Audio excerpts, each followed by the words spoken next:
Outsourcing కార్మికుల సమస్యలు పరిష్కరించాలని డిమాండ్ చేస్తూ సిఐటియు ఆధ్వర్యంలో ధర్నా కార్యక్రమం నిర్వహించారు. మెదక్ జిల్లా రామాయంపేట కమ్యూనిటీ హెల్త్ సెంటర్లో అవుట్సోర్సింగ్ కార్మికులుగా విధులు నిర్వహిస్తున్న కార్మికులకు కాంట్రాక్టర్ వేతనాలు ఇవ్వడం లేదంటూ సిఐటియు జిల్లా అధ్యక్షురాలు బాలమణి ఆధ్వర్యంలో కాంట్రాక్ట్ కార్మికులు నిరసన కార్యక్రమం చేపట్టారు.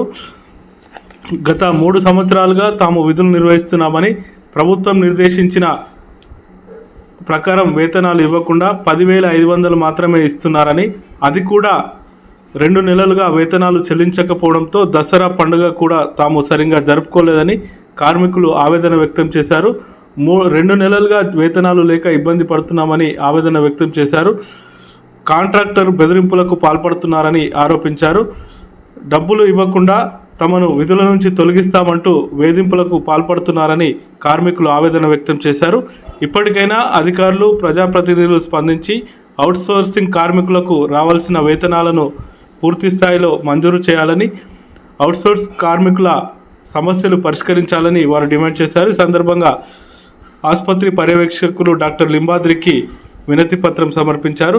2 రోజుల్లో తమ సమస్య పరిష్కరించకుంటే విధులు బహిష్కరిస్తామని, నిరసన కార్యక్రమాలు చేపడతామని హెచ్చరించారు.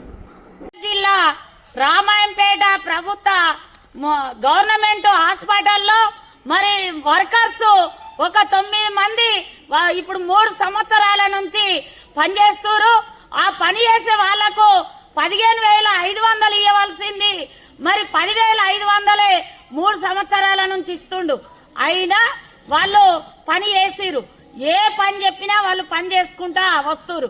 కనీసం వాళ్ళకు సేఫ్టీ బ్లౌజులు లేవు, యూనిఫామ్ లేదు, చెప్పులు లేవు, ఏ సౌకర్యం లేకపోయినా వాళ్ళు పని చేసుకుంటూ వస్తురు. అయినా వంట కాంట్రాక్ట్ కూడా కాంట్రాక్టరే పట్టుకొని ఈ శానిటేషన్ వర్కర్లతోని మరి వంట చేపించిండు. వంట చేసే వాళ్లకు 6,000 ఇచ్చిండట. 6,000 వంట చేసే మనిషికి ఇచ్చిండు, కానీ వీళ్ళు చేస్తే మాత్రం అదే జీతం మీద వంట చేసి పెట్టిరు. మరి 6,000 ఏమైనాయి? ఇప్పుడు ఏమంటుండంటే 30 పడకల హాస్పిటల్ ఇది, అది లేదు, 15 పడకల హాస్పిటల్ అయింది కాబట్టి నాకు కాంట్రాక్టు నాకు మిగలలేదు, నేను 5,000 ఇస్తా, మీరు ముగ్గురు అదే జీతం కావాలంటే మీరు మెదక్ వచ్చి చేయండి, లేదంటే నేను 5,000 ఇస్తా, మీరు పని చేయాలని చెప్పి ఇక్కడ ఉన్న కాంట్రాక్టరు చెప్తుండు. మరి సూపరింటెండెంట్ మరి చెప్పాలి కదా, మీరు కాంట్రాక్ట్ పట్టుకున్నప్పుడు కమిషన్ మీద పట్టుకున్నారు, మరి కరెక్ట్ జీతం ఇవ్వాలని చెప్పి ఇక్కడ ఉన్న సూపరింటెండెంట్ ఇప్పిస్తలేడు. గడ్డి కూడా హాస్పిటల్ క్లీనింగే కాదు, పేషెంట్లకు సేవ చేసుడు కాదు, గడ్డి కాడికెళ్ళి కూడా వీళ్ళతోనే చేపిస్తారు. ఇది ఎక్కడి దుర్మార్గము? అట్లే ఇక్కడ ఉన్న ఒక డాక్టర్ సూపరింటెండెంట్ ఒక్కలకు కూడా ప్రెగ్నెంట్ డెలివరీ కేసులు లేవు. ఏం చేస్తారు? ఏది వచ్చినా చిన్న ట్రీట్మెంట్ కాగానే గాంధీ పంపుతారు, సిద్దిపేట పంపుతారు. సిద్దిపేటలో కూడా హాస్పిటల్ ఉంది. మరి అక్కడ చదువుకున్న సూపరింటెండెంట్ కూడా అదే చదువు, ఇక్కడ చదువుకున్న సూపరింటెండెంట్ కూడా అదే చదువు.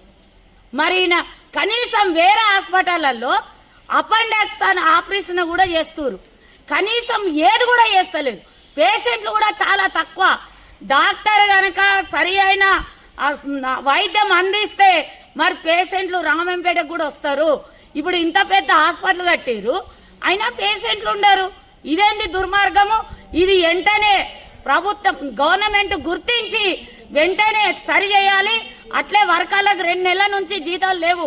దసరా ఇంత పెద్ద పండుగ 2 నెలల జీతాలు ఇవ్వలేరు. వెంటనే జీతాలు ఇవ్వాలి. 15,500 ఖచ్చితంగా ఇవ్వాలి. ఇవ్వకపోతే మేము సమ్మె చేస్తామని చెప్పి సిఐటిగా నేను హెచ్చరిక చేస్తున్నా. బాలమణి జిల్లా